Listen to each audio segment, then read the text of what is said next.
Ange Postecoglou's honeymoon period at Tottenham is over. Winners and losers as Premier League title hopefuls brought crashing down to earth by disastrous evening against Chelsea. Everything that could go wrong for Spurs did on Monday night as Mauricio Pochettino won on his return to North London. Well, what a completely bonkers game of football that was. Tottenham versus Chelsea is rarely a quiet night in at the library, but even considering this fixture's storied history, Monday's meeting between the bitter rivals was fractious, chaotic, and dramatic in equal measure. By the time Michael Oliver drew the circus to a close, there had been 2 Tottenham red cards, endless VAR drama, and that rarest of Premier League sights, a Nicolas Jackson hat-trick. Chelsea would eventually triumph 4-1, but it wasn't just the one-sided scoreline that left Ange Postecoglou fuming. He also lost a host of key players to suspension or injury, a crushing blow that may derail his side's title bid before it's had the chance to build up a head of steam. And what of Chelsea? The 3 points were welcome, especially for Mauricio Pochettino personally, but this was far from a swaggering display. Even with Spurs playing a ludicrously high line with their 8 outfield players, they did not look like scoring for a long while, which is a serious concern. Once you've recovered your breath from that insane contest, sit back as goal breaks down the Winners Losers from the Tottenham Hotspur Stadium. Winner, Guglielmo Vicario. In an unprecedented summer, 4 top Premier League sides opted to spend big on new goalkeepers. Manchester United dropped $51 million, 40,57 million on Andre Onana. Arsenal palmed off Aaron Ramsdale in favor of David Raya, and Chelsea sold 2 stoppers before ending up with Brighton's backup between the sticks. Each of the aforementioned arrivals have endured mixed, at best, starts to life in the Premier League, including Sanchez. And on Monday, his manager might have been left wishing that he shopped in Italy for his new goalkeeper in the summer. Continuing a recent trend, Guglielmo Vicario was superb on Monday night, even if he did end up conceding 4 goals. Remaining remarkably cool under pressure when Mickey van de Ven played a hospital pass to him early on, he soon followed this up with a world-class save to deny Nicolas Jackson a first-half equalizer. He then came so close to keeping out Cole Palmer's penalty and prevented Jackson opening his account in the game early in the second half with a pair of great stops. The Chelsea star eventually got the better of him, but Vicario and Spurs' recruitment department can hold their heads up high following this performance. Loser, match-going fans. Yes, VAR may have made the correct decision in the end, but the time it took to get there was completely unacceptable. For 5 minutes, both sets of fans stood there in ignorance as 3 blokes in a box in Stockley Park took an age to review a string of incidents. And, in the end, a significant portion of their work was rendered obsolete when they uncovered a red card offense from Romero in the box.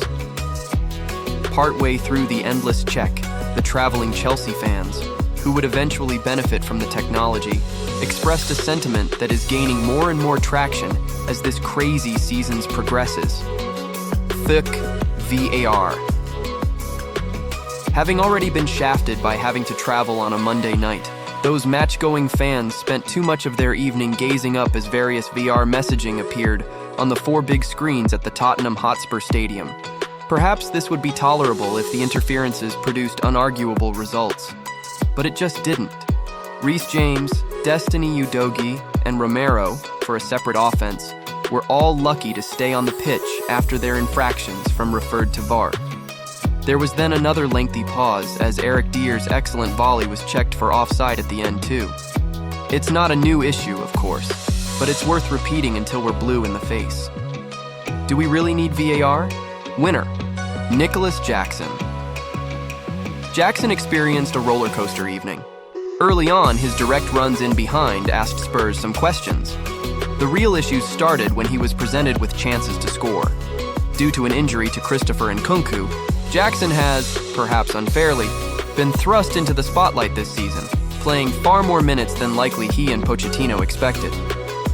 Coming into this one, he'd only scored twice, and it's been abundantly clear in recent matches that the pressure of this limited goal return had begun to get to him. That was evident in the first half, when the Senegal international did excellently to create space in the box, before striking his effort too close to the impressive Vicario. There were worse misses after the break, But something finally clicked when he met Raheem Sterling's inch-perfect cross to make it 2-1. Soon after, he netted a near-carbon copy of this goal, and, quite unbelievably, he completed his hat trick in second-half stoppage time when Vicario went down too early. It wasn't the flashiest hat trick, and he should have scored more, but tonight will do wonders for his confidence. The raw talent is probably there, he just needs to find that killer edge. Loser. Cristian Romero. When the VAR cogs finally stopped whirling and Romero was shown a red card, the Spurs fans warmly applauded him off the field. All you could think was, why? Romero has been an important part of his side's backline this season, but he let himself down here. He is not the most sanguine footballer at the best of times, but whipped up into a frenzy by the febrile atmosphere in North London. He chopped down compatriot Enzo Fernandez with an entirely unnecessary studs-up challenge in the box. He was lucky not to have been sent off even earlier too, as he petulantly kicked out at Levi Colwill. His moment of madness left his team in the lurch against a Chelsea side low on confidence. He needs to show more maturity moving forward. Winner, Mauricio Pochettino. Thanks to everything that happened, not many people will have dwelled on the significance of Pochettino returning to Tottenham while the game was going on. But for the Argentine, who was booed, though not that loudly, by his former disciples on Monday, this would have been one of the sweeter victories of his career. It was an important one too. People have been quick to write off the Blues' chances of finishing in the top 4 this season, but with the money they've spent, there will be pressure from those at the top of club for Pochettino to deliver some form of success during the 2023-24 campaign. This result could be the springboard they need to get amongst the big boys at the top of the table again. Loser. Ange Postecoglou. It doesn't get much worse than this for a manager. Cristian Romero out for 3 games. Destiny Udogie suspended 2. James Maddison possibly injured. Mickey van de Ven definitely injured. The problems came like London buses for Postecoglou tonight, something he's not used to. He'd previously been skipping through his honeymoon phase in the Premier League, delighting neutrals by saying mate in pre-match press conference and transforming his side on the pitch in a remarkably short amount of time. Now though, the real work begins. A wounded Wolves, top 6 chasing Aston Villa, and treble-winning Manchester City are Spurs' next 3 opponents, and Postecoglou is going to be without some of his best players for these difficult tests. If they're still in touch with City after this run, Postecoglou might be the real deal.